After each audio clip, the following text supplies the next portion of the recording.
ಜನಸಾಮಾನ್ಯರಿಗೆ ಬೆಲೆ ಏರಿಕೆ ಬಿಸಿ. ತರಕಾರಿ ಬೆಲೆ ಕೇಳಿ ತಂಡ ಹೊಡೆದ ಗ್ರಾಹಕ. ಗಗನಕ್ಕೇರಿದ ಈರುಳ್ಳಿ, ಟೊಮ್ಯಾಟೊ, ಮೆಣಸಿನಕಾಯಿ ಬೆಲೆ.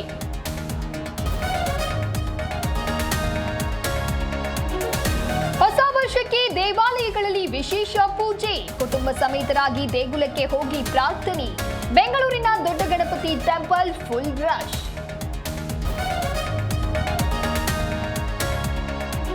ನೈಟ್ ಟೈಟ್ ಆಗಿ ಫೈಟ್ಗೆ ಇಳಿದ ಯುವಕರು. ಮೈ ಮೇಲಿನ ಬಟ್ಟೆ ಕಿತ್ತಾಕಿ ಹೊಡೆದಾಟ.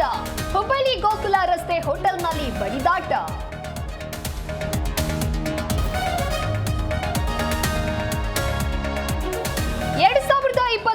ಆರಂಭದಲ್ಲೇ ಬೆಲೆ ಏರಿಕೆಯ ಶಾಕ್. ವಾಣಿಜ್ಯ ಎಲ್ಪಿಜಿ ಸಿಲಿಂಡರ್ ಬೆಲೆಯಲ್ಲಿ ಏರಿಕೆ. 111 ರೂಪಾಯಿ ಹೆಚ್ಚಳ. ಇಂದಿನಿಂದಲೇ ಹೊಸ ದರ ಅನ್ವಯ.